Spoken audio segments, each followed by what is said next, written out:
नमस्कार। मैं हूं अंजित भूषण और आप देख रहे हैं नमस्ते भारत।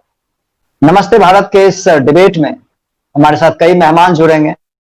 फिल्म इंडस्ट्री और हमारे राजनीति में अपनी जड़ें जमा चुकी है। लोग करते हैं लेकिन उखाड़ नहीं पाते हैं, यानी बरगद की पेड़ की तरह ये अपनी जड़ें जमा चुकी है और कैंसर की तरह लोगों के जेहन में बस चुका है। में हमारे साथ भाग लेने के लिए उपस्थित हैं सुमित वर्मा जी। सुमित वर्मा जी, आपका स्वागत है। जी जी, नमस्कार, धन्यवाद जी। राजनीति और फिल्म में वंशवाद अपनी जड़ें पूरी, और उसकी भेंट अभी आपके सामने है। सुशांत सिंह राजपूत, जो कि बिहार के रहने वाले थे, जी, हमने आत्महत्या किए, उसे एक साजिश के तहत किया गया हो या जो भी है, ये तो जांच का विषय है, जहां पे सीबीआई मांग की जा रही है, सीबीआई जांच हो। अब ये बताएं कि आप क्या मानते हैं कि राजनीति के अंदर जो ये बैठा हुआ कैंसर है, जिसे कहा जाए अपने भाई भतीजेवाद का, वो कहां तक जायज है और उसे खत्म करने के लिए क्या करना चाहिए? जी अंजित जी, बहुत बहुत धन्यवाद कि इस बहस में हम लोगों की भागीदारी सुनिश्चित हो रही है आपके द्वारा। निश्चित रूप से ये हम लोगों के समाज के लिए, अभी का जो हमारा समाज है, उस समाज के लिए बिल्कुल एक कैंसर का स्वरूप यह भाई भतीजावाद आज धारण कर चुका है। मैं बताना चाहूंगा कि हमारे संविधान में जो समानता की धारा, जो समानता का जो अधिकार दिया गया है, निश्चित रूप से इस समानता के अधिकार को यह जो भाई भतीजावाद है, यह खा कर रह गया, यह खा गया है। जिस प्रकार एक तालाब में मगरमच्छ अगर चला जाए तो वहां की सारी मछलियों को वह खा जाती है, ठीक उसी प्रकार भाई भतीजावाद के कारण आज संपूर्ण संविधान पूरे ताक पर रखा जा चुका है। मैं अभी इसका जीता जागता उदाहरण अभी हमारे बीच सुशांत सिंह राजपूत का है। अब सोच लीजिए कि सुशांत सिंह राजपूत आज इतने पिछड़े क्षेत्र या पूर्णिया के रहने वाले थे, हमारे बिहार के ही पूर्णिया के रहने वाले थे, और एक ऐसे सुलझे हुए कलाकार जो आगे मतलब इनकी हर एक एक्टिंग, जिस भी एक्टिंग की बात करते हैं तो इस एक्टिंग हर एक तरह से वो खड़े उतरते थे। और ऐसे एक्टर, इस आखिर क्या कारण हुआ कि वो आज इस प्रकार की दुर्घटना अपने आप में कर लेते हैं? तो निश्चित रूप से ऐसी समानता के अधिकार को हनन करने के लिए यह भाई भतीजावाद इस संपूर्ण देश में कैंसर के समान फैल चुका है। मैं या तो फिल्म इंडस्ट्री की बात हो गई, ऐसे ऐसे बहुतों कलाकार, ऐसे कई एक कलाकार हैं जो इस इंडस्ट्री में काम करने के लिए आए और उनको न कोई सुनने वाला है, न कोई देखने वाला है, और सिर्फ प्रताड़ना के कारण, जो आज के समय में उनको प्रताड़ित किया गया, उनकी प्रताड़ना के कारण वो लोग किसी इस प्रकार की घटना को अंजाम दे रहे हैं, आत्महत्या कर लेते हैं या फ्रस्ट्रेशन हो जाते हैं, किसी प्रकार के उनको मतलब अपने दिमागी संतुलन को खो बैठते हैं, तो किसी न किसी प्रकार से उनको एक तरह से प्रताड़ित करने का काम किया जा रहा है। तो मैं स्पष्ट रूप से कहना चाहूंगा कि ये सुशांत सिंह राजपूत का जो मामला बनता है, ये निश्चित रूप से 306 का मामला होता है, और ये भारतीय संविधान में जो संविधान सम्मत धाराएं हैं, उसमें 306 की संविधान की धारा यही कहती है कि अगर किसी व्यक्ति को किसी कारण से प्रताड़ित किया गया हो या उसको उसके प्रकोप के कारण या प्रभाव के कारण, अगर उसकी प्रताड़ना के कारण अगर कोई व्यक्ति आत्महत्या भी करता है, तो भी उसके ऊपर अगर जो व्यक्ति के द्वारा उनको प्रताड़ित किया गया होगा या उनको जो प्रताड़ना महसूस हुई, तो वैसे व्यक्ति के ऊपर 306 की मुकदमा होनी चाहिए, और 306 के तहत 10 वर्षों की सजा होती है। यह हमारे भारतीय संविधान में अनुच्छेद दिया गया है। इसके अलावा अब सोच लीजिए कि ऐसे व्यक्ति, उनकी जो एक सेक्रेटरी हुआ करती थी, उनके साथ वो रिया मुखर्जी करके जो थी, उनके साथ उनका संबंध कैसा था, और ऐसे संबंध के बावजूद इस फिल्म इंडस्ट्री में उस तरह की प्रताड़ना आज हो रही है, तो निश्चित रूप से यह दुर्भाग्यपूर्ण है। और इस विषय पे मैं दूसरी बात तब कहना चाहता हूं कि राजनीति का तो कहना ही दुर्लभ है। जिस राजनीति की हम लोग बात करें तो उत्तर से लेकर दक्षिण तक यानी कि भारत के सब जगह, जम्मू हर कश्मीर जगह, से हर लेकर जगह। जम्मू कश्मीर से लेकर तमिलनाडु तक, यानी जम्मू कश्मीर मुफ्ती मोहम्मद सईद और फारूक अब्दुल्ला जैसे लोग, अब्दुल्ला जो परिवार से आगे परिवारवाद, प्रारंभ अब्दुल्ला होता है। परिवार और मुफ्ती परिवार, ये दोनों जी, जी, परिवार वही का के कब्जा रहा है। नाम से ही वो उत्तर में, जम्मू कश्मीर में आज राजनीति चल रही है वहां की। या तो जी, उत्तर जी। में कभी मुफ्ती मोहम्मद की या सरकार अब्दुल्ला बनती रहेंगे। है, या अब्दुल्ला रहेंगे। तो महबूबा जी, जी, मुफ्ती अभी वर्तमान में थी कुछ दिन पूर्व तक। जी, तो जी, आखिर ये परिस्थिति बन गई है इस देश की, तो जी। इसमें संविधान में समानता का अनुच्छेद रहा कहां? मैं बताना सही है। चाहूंगा कि भारतीय संविधान में जो अनुच्छेद की धारा 12 से लेकर 35 तक जो समानता का अधिकार दिया गया है, पूर्णतः ऐसे राजनेता इस समानता के अधिकार को निगल गए हैं। इसलिए मैं इस डिबेट के माध्यम से कहना चाहूंगा कि इस देश में अगर संविधान को बचाना है तो निश्चित रूप से अपनी योग्यता के साथ इस भाई भतीजेवाद को जड़ से खत्म करने की आवश्यकता है। एक और क्रांति की आवश्यकता है, जिस सामाजिक क्रांति के कारण आज हमारे बिहार से एक सामाजिक क्रांति हुई थी, जो 1974 की राजनीति एक तरह से बहुत बड़ा हुई, बदलाव हुआ था। और राजनीति में पूरी तरह से बदलाव कर दिया गया, पूरा बदलाव होकर रह गया। और ऐसे बदलाव की आवश्यकता आज पुनः आन पड़ी है। तो निश्चित रूप से इस देश में अब संविधान को बचाने के लिए जनता को अपनी क्रांति की आवश्यकता है, और 1974 का आंदोलन फिर से करना होगा। नहीं तो 1974 के कारण उपजे हुए जो राजनेता जिस सामाजिक क्रांति और सामाजिक समता के नाम पर जिस लालू यादव का प्रादुर्भाव बिहार में हुआ, आज पूर्णतः भाई भतीजावाद, आज पूरी राजद पार्टी की अगर आप देखिएगा पूरा बायोग्राफी, तो निश्चित रूप से या तो राजद परिवार से स्टार्ट करते हैं लालू यादव जी से, तो लालू यादव जी के बाद आती है नाम राबड़ी देवी के बाद नाम आ जाती है किसकी, तो आप उनके लड़कों की नाम, या तो मान लीजिए उनके लड़कों की नाम आ जाती है। तो कहीं ना कहीं ये संपूर्ण मिसा भारती हो गई, उसके बाद तेजस्वी यादव आएंगे, या जो राबड़ी यादव आए, फिर तेजस्वी आए जी। और यहां तक नहीं, उन्होंने तो अपने साले को लाकर राजनीति भी प्रारंभ की, यानी संपूर्ण पूरे बिहार में कहीं ना कहीं पूरी तरह से पूरा का पूरा परिवार को राजनीतिक संवैधानिक पदों पर बैठा दिया गया। तो ये तो राजनीति में आज भाई भतीजावाद का प्रभाव रहा है। तो इस दुष्प्रभाव से बचने के लिए हमें आज पूर्णतः जनक्रांति की आवश्यकता है, और जब तक अगर जनक्रांति नहीं होती है तो निश्चित रूप से आज का आज प्रधानमंत्री से लेकर देख लीजिए, आप प्रधानमंत्री का जो पद का कैंडिडेट होंगे तो जवाहरलाल नेहरू के जो उत्तराधिकारी हैं वही प्रधानमंत्री के कैंडिडेट होंगे, खानदान से होंगे। क्या यही संविधान में कहा गया है क्या? आज वहां से लेकर आज पंचायत स्तर पे जब पहुंचते हैं तो एक मुखिया अगर चुनाव जीत जाता है तो वो सोचता है कि हमारे परिवार का ही लोग मुखिया बनेगा। तो यह परिस्थिति आज आन पड़ी है। तो ऐसे परिस्थितियों में समाजवाद और समता का जो हम प्रयास करते हैं या कहते हैं, यह निश्चित रूप से छलावा है। यह भारतीय संविधान में इसका कोई जिस ढंग से रखा गया है उसके अस्तित्व को पूर्णतः समाप्त कर दिया गया है। और ऐसे राजनेताओं पर जब तक अंकुश नहीं लगेगा, आज विधायक का बेटा ही विधायक बनेगा, आज मुखिया का बेटा ही मुखिया बनेगा, वार्ड मेंबर का बेटा वार्ड मेंबर बनेगा, और प्रधानमंत्री का बेटा ही प्रधानमंत्री बनेगा। बस यही पद्धति बनी पड़ी है। तो मैं चाहूंगा कि ऐसे निकलने के लिए हमें निश्चित रूप से यह आज के समय में एकदम बिल्कुल मगरमच्छ की भांति हम लोगों को निगलने के लिए तैयार है, इस देश को निगलने के लिए तैयार है।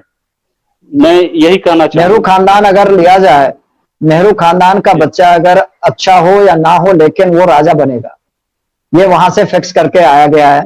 दूसरा, हमारा लालू यादव जी का बेटा कैसा भी हो, वो चिकित्सा मंत्री तक बन जाते हैं, स्वास्थ्य मंत्री बन जाते हैं, उनको शायद एबीसीडी उसकी जानकारी हो या ना हो। तीसरे, रामविलास पासवान जी हैं, उनका खानदान आगे बढ़ेगा। हमारे सामने है मुलायम सिंह यादव जी, उनका खानदान। उसके बाद चलिए हम कश्मीर चले तो अब्दुल्ला जी का परिवार चलेगा, या मुफ्ती परिवार चलेगा। मुफ्ती मोहन। अगर हरियाणा चले चौटाला जी का परिवार चलेगा, और सिंधिया परिवार राजस्थान में चले। तो यानी कि परिवारवाद हर जगह इतना जड़ जमा लिया कि उसके इर्द गिर्द केवल चमचे रहेंगे, लेकिन मालिक बनने का हक बिल्कुल उन्हीं के पास है। जी ये फहरिस्त तो कुछ बहुत ही लंबी है, ये तो हमें छोटा सा एक आंकड़ा है, बाकी तो हर जगह ही पैर पसार चुका है। जी और फिल्म इंडस्ट्री की बात करें तो जी फिल्म इंडस्ट्री की अगर हम बात करें तो वहां पर भी कुछ ऐसे लोग हैं जिन्होंने अपनी ऐसी जमीन बना ली है कि उनके अलावा कोई वहां पे बैठ ही नहीं सकता, या अगर वहां बैठना है तो उनसे मिलके चलो। जी निश्चित रूप से यह हमारे देश का दुर्भाग्य करण जौहर है। हम लोग जी बिल्कुल जी निश्चित रूप से आलिया भट्ट है। अब आलिया भट्ट का उत्पत्ति भी उसी परिवार से हुआ, भट्ट खानदान से हुआ। सलमान खान का भी जो है सलीम खान की वजह से वो इस इंडस्ट्री में आए, क्योंकि जो भी मैं देख रहा हूं जो टॉप है केवल पैतृक, यानी कि ये भाई भतीजावाद इतना पनप चुका है कि अगर कोई कलाकार जैसे नाना पाटेकर जैसे लोग को ही लीजिए जो साइडर थे, उनको वैल्यू नहीं दिया गया, लेकिन वो अपनी दम पे आगे बढ़े। जी बिल्कुल। तो इस तरह से कई लोग हैं जिन्होंने अपने दम, वो संख्या बहुत कम रही। जी कुछ कहना चाह रहे हैं? जी निश्चित रूप से जो मौलिक कलाकार थे, जिस कला के नाते या फिल्मिस्तान जिसको हम बोलते हैं बॉलीवुड, यानी हमारे फिल्म की इंडस्ट्री में फिल्मिस्तान इसको बोला जाए, तो यह फिल्मिस्तान जो है यह सिर्फ कला की पुजारी, यहाँ कला सिर्फ लोग, हम जो सामान्य लोग हैं आखिर जाते किस लिए हैं, तो सिर्फ उनके कला के प्रदर्शन को देखने, अपने मनोरंजन और सामाजिक परिदृश्य का ताना बाना जो है उसको देखने के लिए। लेकिन ऐसी परिस्थितियों में होता क्या है, होता क्या है कि अब मान लीजिए कि एक कपूर खानदान का लड़का है, अब उस खानदान का लड़का को एक्टिंग अगर नहीं आती है, बावजूद उसके हर एक फिल्म में वो एंट्री कर रहा है, हर एक फिल्म में एंट्री हो रहा है। अब जैसे हमारे सामने एक उदाहरण है, जितेंद्र का बेटा तुषार कपूर, जिसमें मैं समझता हूं कि एक्टिंग का कुछ नामो निशान नहीं है, लेकिन वो आज हीरो हर फिल्म में किसी न किसी का डाल दिया जाता है। अमिताभ बच्चन जी का बेटा अभिषेक बच्चन कलाकारिता शायद नहीं है, लेकिन वो आज भी लीड रोल में आने वाले हैं। तो ऐसी बातें, कई टाइगर श्रॉफ को ले लीजिए, जैकी श्रॉफ के बेटे हैं, इसलिए उनमें केवल डांस आता है और कुछ एक्शन करना नहीं आता, यानी उनमें कोई डायलॉग में दम नहीं होती, लेकिन फिर भी वो हीरो बने हुए हैं। जी बोले आगे।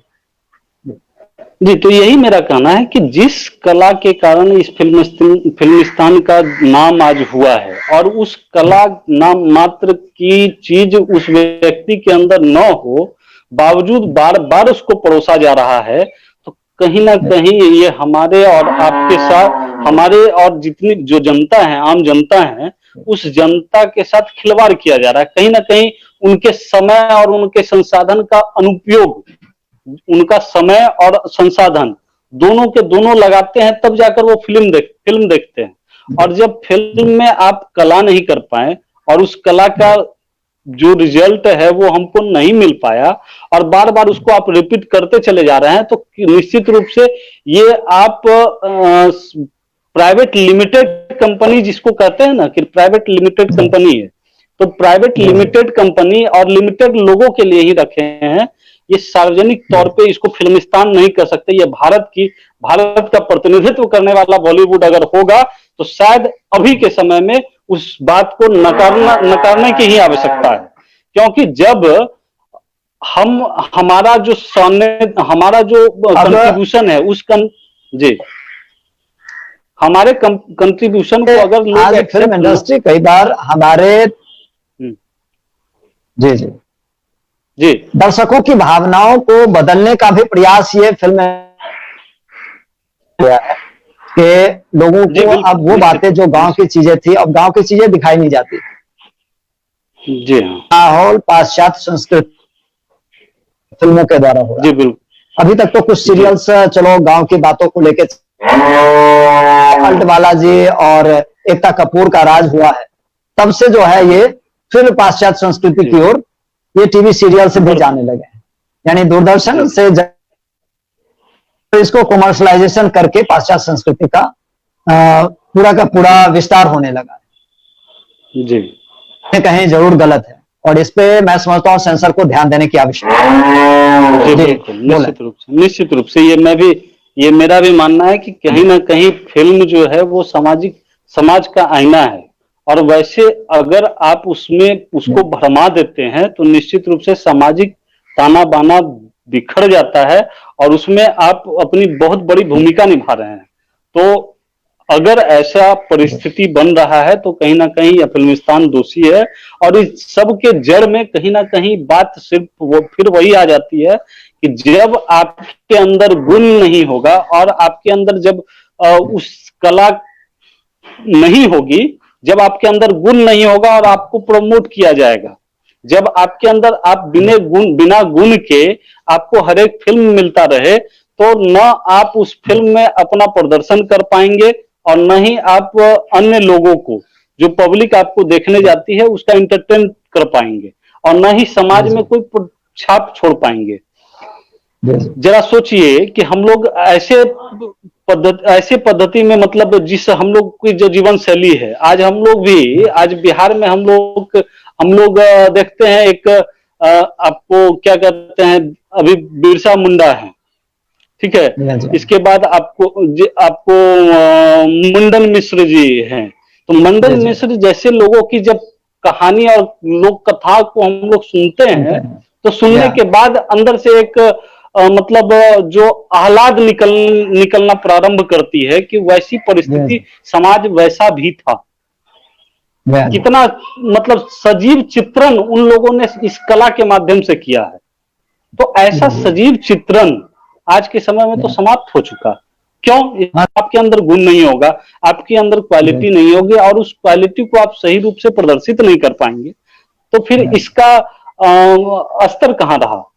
तो आज बॉलीवुड में के अंदर निश्चित रूप से यही है, और इसका जीता जागता उदाहरण आप सुशांत सिंह राजपूत को देख सकते हैं, जो एक छोटे से शहर पूर्णिया का रहने वाला, संयोग से बिहार उसकी पृष्ठभूमि है, और बिहार के पटना में रहने वाले लोग जब अपनी शिक्षा दीक्षा प्राप्त करके बंबई चले जाते हैं, और बंबई में जाने के बाद जब एक्टर के रूप में स्थापित होते हैं, और जब एक्टर के रूप में स्थापित हो जाते हैं, और जब उनको एक के बाद उनके एक्टिंग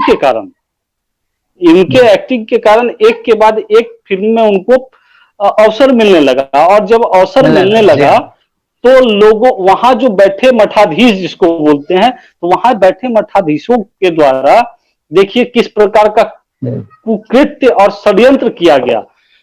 इतना ही नहीं, आप देखिएगा कि आज से मोटा मोटी 2 महीना पहले जब सुशांत सिंह राजपूत की मृत्यु का जो वीडियो वायरल हुआ, या कहें कि उनकी जो अंतिम दैहिक लीला जो समाप्त हुई, तो उस दिन के 2 महीने पूर्व से अगर देखते हैं तो कोई ना कोई उससे संबंधित लोग गाल के गाल में समा रहा है, किसी न किसी कारण से उसकी मृत्यु हो जाती है, और किसी न किसी कारण से नहीं, पूर्णतः हर एक व्यक्ति आत्महत्या कर रहा है। तो यानी कहीं साजिश के तहत ये जी निश्चित रूप से ऐसा माना जा रहा है। लोग इस पे सीबीआई जांच की मांग भी कर रहे हैं। जी, हमारा भी वही मांग है, और हम लोग देखिए फिल्म इंडस्ट्री में एक जैसा कि लोगों के खुल के नहीं बोल पाते, फिल्म इंडस्ट्री में एक बात रहा है कि खुल के नहीं बोल पाते, और इसका कारण है कि पैसे के सामने सारी बातें दब जाती है। ये है कि आज से कुछ दिनों पहले, यानी कुछ महीने पहले, आप सलमान खान काफी मित्र अच्छे हैं, उनके बेटे और सुशांत सिंह राजपूत के बीच में जी, और उस पार्टी में जब झगड़ा हुआ उसके बाद ये लोग घर चले आए, लेकिन फिर सलमान खान के पास जब बात पहुंची और सलमान खान के द्वारा प्रोड्यूस्ड एक फिल्म जो लीड रोल में थे, सलमान खान ने उनको समझाने के लिए फोन किया, भाई तुमने ऐसी गलती क्यों किया? जी भाई मेरे तरफ से गलती नहीं थी, गलती इसने किया। सलमान ने कहा माफी मांग लो, कोई बात नहीं है। लेकिन जी इसलिए इन्होंने कहा भाई मेरी गलती थी नहीं, मैं गलती क्यों मानूं। सलमान खान का ईगो प्रॉब्लम हो गया और सलमान खान ने उसी दिन से इनसे बात करना बंद कर दिया और उसी वक्त उन्होंने अपनी बन रही फिल्म को बंद कर दिया और साथ ही इनके पास जो 6 फिल्म जो लीड रोल में इनके पास था उसको भी इन्होंने जी बंद करवा दिया, क्योंकि सलमान खान की वहां तूती बोलती है, ये कहा जाता है। और ऐसा हुआ भी कि एक साथ किसी व्यक्ति का 6 फिल्म चला जाए, ऐसा नहीं हो सकता, जी और वो भी लीड नहीं रोल हो में। सकता। तो आहत जी तो होना एक लाजमी था और इसमें कहीं न कहीं सलमान खान के ऊपर भी आरोप लग रहा है, करण जौहर पे लग रहा है और भी कई लोग हैं उन पे आरोप लग रहा है, लेकिन अब सीबीआई जांच के बाद ही ये सिद्ध हो पाएगा।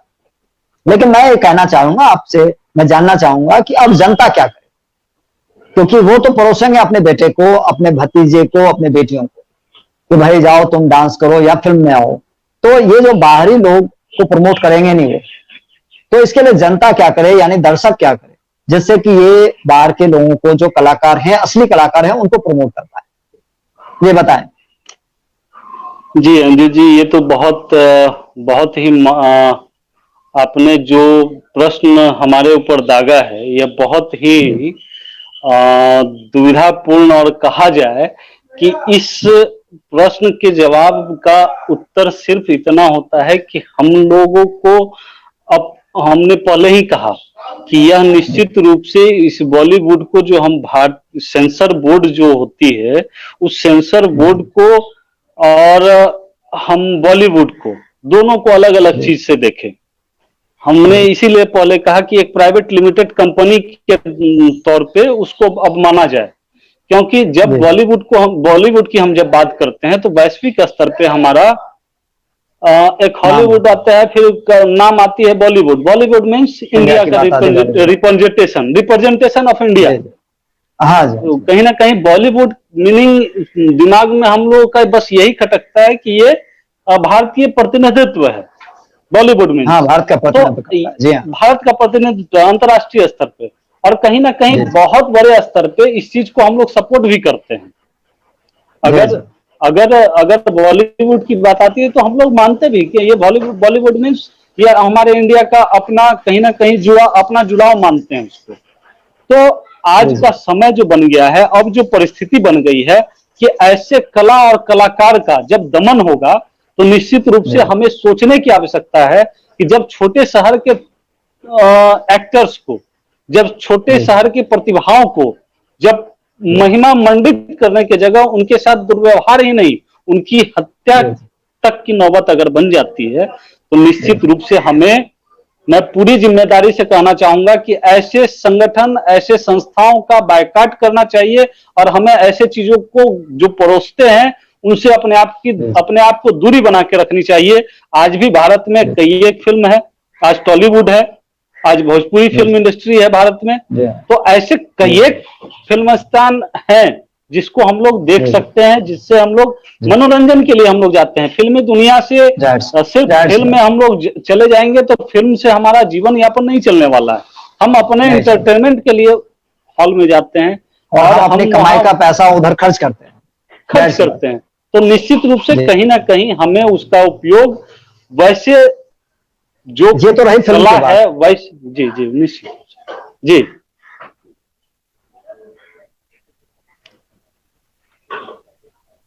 हेलो जी जी बोले जी। तो बस हमारा यही कहना था कि हम लोग किसी न किसी रूप से हम लोगों को दूरी बना लेनी चाहिए, कि जब तक दूरी नहीं बनाएंगे तब तक ऐसे लोगों को, और देखिए भारत की सबसे बड़ी आबादी, आज भारत भी कृषि प्रधान देश है, यानी पूरे भारत की 70% आबादी आज कहीं ना कहीं छोटे छोटे शहरों, कस्बों और ग्रामों से चलती है। 70% आबादी वहां रहती है, और वो 70% आबादी का इन्वॉल्वमेंट के कारण ही आज बम्बई कहें या बड़े बड़े मल्टी स्टार जो मल्टी सिटी शहर जो हैं आज बसे हुए हैं। कहीं ना कहीं कंट्रीब्यूशन ऐसे छोटे शहर और कस्बों का भी आता है। तो जब आप ऐसे शहर और कस्बों के कला को स्थान नहीं दीजिएगा तो निश्चित रूप से आपके प्रति वैसे शहर भी जो छोटे छोटे कस्बे हैं, शहर हैं, आज वो भी आपके प्रति अपना आंख बंद करेंगे। और मैं आपको बताना चाहता हूं कि आज पूर्णिया में, आज वही पूर्णिया में आज सुशांत सिंह राजपूत के नाम पर एक इंडोर स्टेडियम का निर्माण कराया जा रहा है। वहीं उनकी मेयर का आज का स्टेटमेंट था कि उनके नाम पर एक इंडोर स्टेडियम जो पूर्णिया का है उसको उसके नाम पे रखा जा रहा है। इसके अलावा ऐसे कई एक जगह हैं जो उनके नाम पे उनका नामकरण किया जा रहा है। तो निश्चित रूप से कहीं ना कहीं अगर आप नहीं देखेंगे तो हमें भी अपने आप को, आपके क्षेत्र को आप ही को मुबारक करना पड़ेगा। और हमें निश्चित रूप से यह जनता, जो छोटे कस्बों की जनता है, मैं उससे आह्वान करना चाहूंगा आपके माध्यम से कि निश्चित रूप से जब ऐसी परिस्थितियां बनती है तो हमें अपने क्षेत्रीय कलाकारों, अपने स्थानीय कलाकारों की जो कला है उससे अपने आप को मनोरंजित करना चाहिए।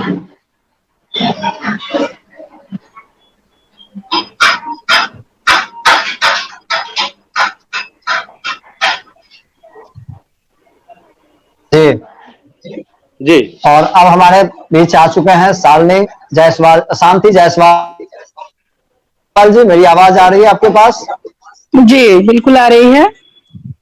शांति जायसवाल जी, क्या मेरी आवाज आ रही है? हाँ आ रही है। आवाज आ रही है? जी बिल्कुल आ रही है। तो अभी हम लोग चर्चा कर रहे थे कि इस फिल्म इंडस्ट्री और हमारी राजनीति में जो भाई भतीजावाद है उसके ऊपर चर्चा चल रही थी।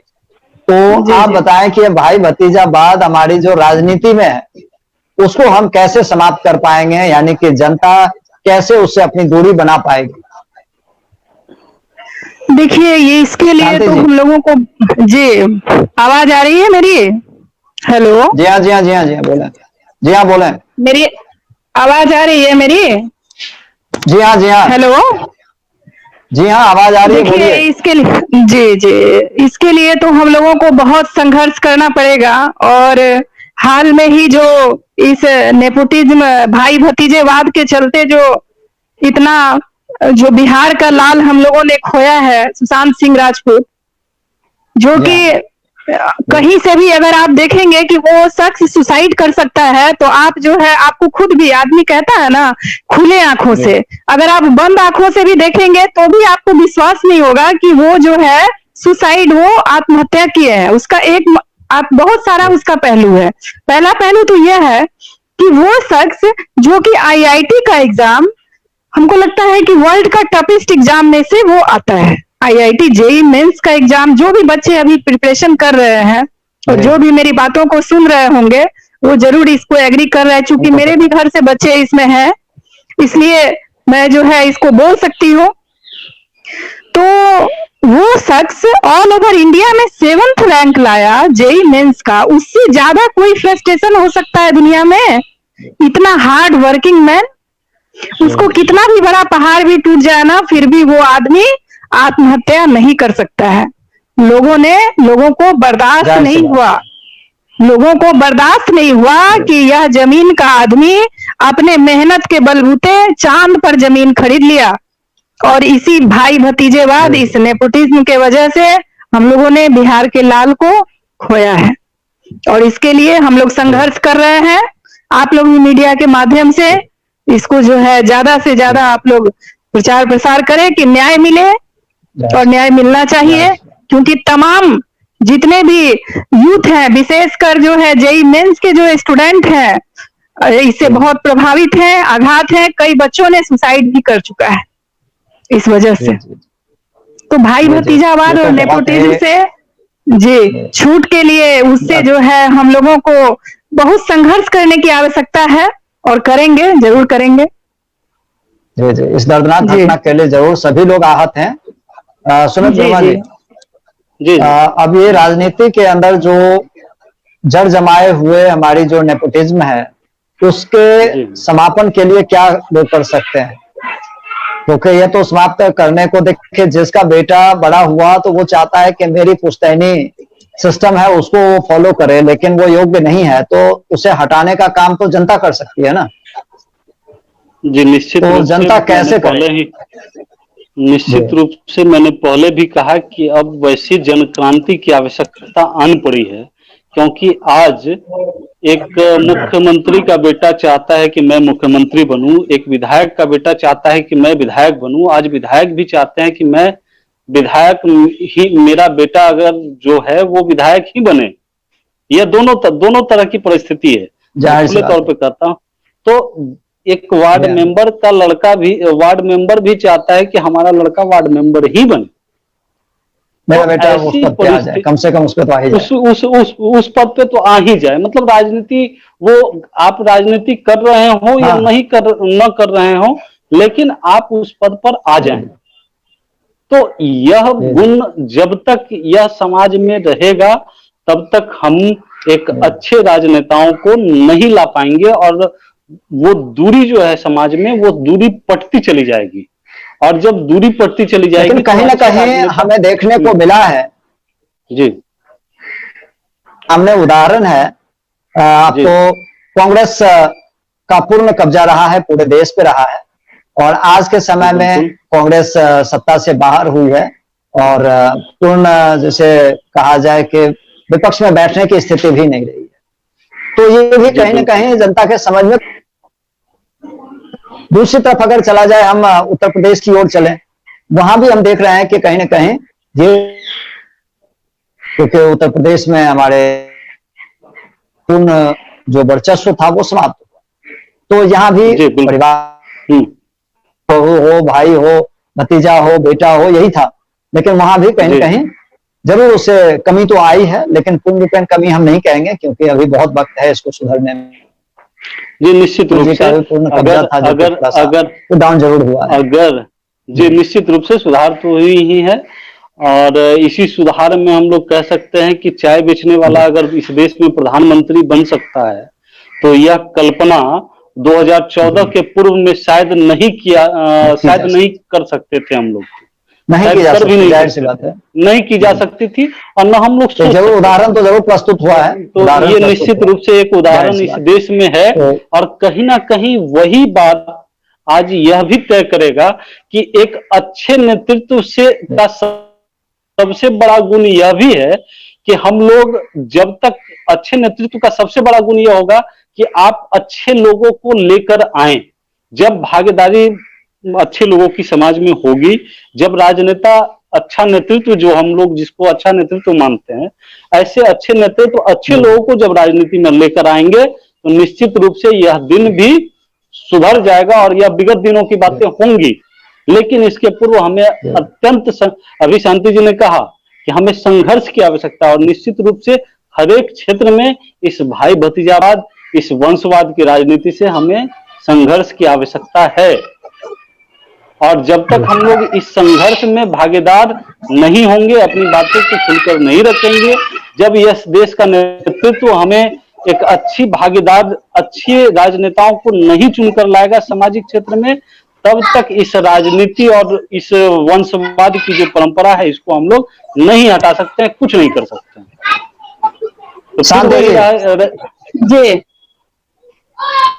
जी अब क्योंकि हमारी राजनीति में जो ये परिवारवाद का जो जड़ है, उसको हिलाने के लिए जनता क्या कर सकती है? क्योंकि सरकार के माध्यम से तो कुछ नहीं हो सकता, यानी कि कानून के माध्यम से, तो जनता क्या करे? देखिए, जनता को जो है बहिष्कार करना पड़ेगा, आपको जो है बर्दाश्त नहीं करना पड़ेगा। जनता को जो है जमीन का आदमी, जिसमें एबिलिटी है, जो मेहनती है, जो आपको दिख रहा है, और आज के डेट में हम कह सकते हैं, हमें गर्व है कि हम भारतीय जनता पार्टी से जो है जिला मंत्री भी हैं, और मेरा खुद का ऑर्गेनाइजेशन भी चल रहा है। और कहते हुए मुझे गर्व होती है कि कल जो है नरेंद्र मोदी, जमीन से उठे हुए आदमी, अपने मेहनत के बल पर आज प्राइम मिनिस्टर हैं। अमित शाह जी, जो कल मंडल के एक उपाध्यक्ष हुआ करते थे, आज जो है गृह राज्य मंत्री हैं, और निवर्तमान में जो है वो राष्ट्रीय अध्यक्ष रह चुके हैं। तो यह जो है भाजपा, भारतीय जनता पार्टी में इसको जो है जगह दिया जाता है, तो हमें गर्व है। और रही बात फिल्म इंडस्ट्री की, तो इसके लिए हम लोगों को लड़ना होगा, बहिष्कार करना होगा। और एक बात कहेंगे कि इसमें विशेषकर जो है यूथ को आगे आना होगा। और हम लोगों को समाज में भी उस चीज को हम लोगों को देखना है, उनको शांति बढ़ावा जी, देना है। शांति जी, मैं जी। रोकना चाहूंगा। शांति जी, मैं जी बिल्कुल। है कि बीजेपी में भाई भतीजावाद नहीं है, क्या ये आप कहना चाह रहे हैं? जी बिल्कुल। क्या बीजेपी में भाई भतीजावाद नहीं है, क्या ये आप कहना चाह रहे हैं? जी बिल्कुल, यही कहना चाह रहे हैं, यही कहना चाह रहे हैं। जी बिल्कुल, यही आवाज जा रही है मेरी? मैं समझता हूं कि शायद जी हाँ, बढ़िया से हेलो। जी जी, बढ़िया से आवाज आ रही है, बोलें बोलें। जी, ये जो है भारतीय जनता पार्टी में, आप और किसी पार्टी में जब जाएंगे तो राजा का बेटा राजा, ये वाला स्थिति है।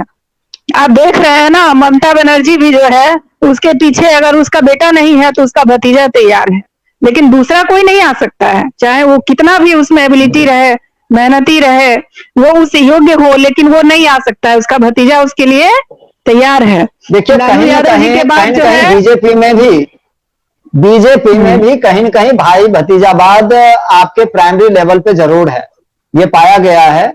और शायद आगे जी। जाके वो ठीक हो जाता है, ये अलग बात है, लेकिन प्राइमरी बेस पे हमने भी देखा है कि भाई भतीजावाद जरूर है। ये देखिए, पूरी ये कोशिश जरूर की जाती है। अपवाद हाँ, जी, जी। अपवाद स्वरूप होता है। हाँ, ये है कि कम है, ये कह सकते हैं, लेकिन जी। है जरूर। बाकी अन्य जी, जी। पार्टियों में बहुत ज्यादा है और प्रबल रूप से है। बहुत ज्यादा। जी, तो जी। यानी कुल मिलाकर जनता इसका विरोध करे और तभी ये सॉल्यूशन इसका निकलेगा, अन्यथा तो कोई सॉल्यूशन हाँ, है नहीं। जी, समाज में दूसरा इसको है कि बहिष्कार हमारे करना फिल्म पड़ेगा। निश्चित रूप से और फिल्म का बहिष्कार जनता करे, तभी ये जो वहां की फिल्म की जो नेपोटिज्म है वो समाप्त। समय हमारी एक चीज समाप्ति की ओर है, इसलिए मैं चाहूंगा एक चीज जी। अंजित जी मैं और करना चाहूंगा हाँ, कि 1 मिनट का वक्त आप लें, 1 मिनट का वक्त लें। जी। हाँ जी जी, बिल्कुल बिल्कुल। जी। जिस थोड़ा वक्त निश्चित का रूप से जनता की भागीदारी तो सबसे बड़ी है, बिना जनता की भागीदारी की नहीं होगी। लेकिन आज भी एक अच्छे नेतृत्वकर्ता की आवश्यकता इस देश में है, और जिस प्रधानमंत्री का नाम हम लोग खुलकर लेते हैं कि इस देश में एक चाय वाला भी प्रधानमंत्री बनता है, तो ऐसे नेतृत्व से भी आवश्यकता है कि जो भी ऐसे लोग हैं इस राजनीति में, तो कम से कम नेतृत्व, ऐसा नेतृत्व जो है निश्चित रूप से समाज की जो अन्य संवैधानिक संस्थाएं हैं, ऐसे संवैधानिक संस्थाओं पर एक अच्छा नेतृत्व लाने का प्रयास करें, तभी इस देश की राजनीति को बदला जा सकता है। अन्यथा परिवारवाद आज संपूर्ण देश की एक समस्या है, चाहे वो कोई भी पार्टी हो, चाहे वो कोई दल हो, किसी में कोई भी परिवारवाद से अछूता नहीं है, कोई एक संस्था तक अछूता नहीं है। यही कहना है। जी बिल्कुल। जी, बहुत अच्छी बात है। के लिए लास्ट आप अपना देंगे? जी। हेलो जी। शांति जी, 1 मिनट में अपना आप जो स्टेटमेंट है वो दे दें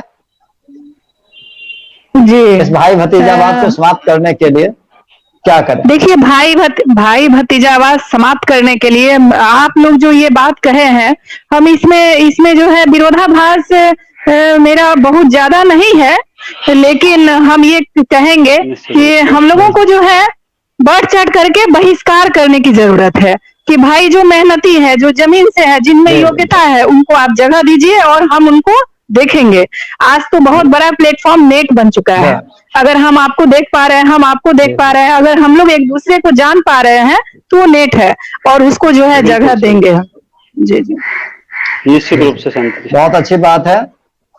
जी। और हमारा समय समाप्त हुआ और इस कार्यक्रम की समाप्ति हम करते हैं, और हम दर्शकों से अनुरोध करेंगे कि अगर हमारे चैनल को सब्सक्राइब नहीं किए, सब्सक्राइब करें, लाइक करें और शेयर करें। धन्यवाद सभी मेहमानों का, बहुत बहुत जय हिंद, जय भारत, नमस्ते भारत। यदि अभी तक आपने नमस्ते भारत चैनल सब्सक्राइब नहीं किया है तो सब्सक्राइब करें और घंटी का बटन दबा दें, जिससे आने वाले वीडियो का नोटिफिकेशन आपको मिलता रहे।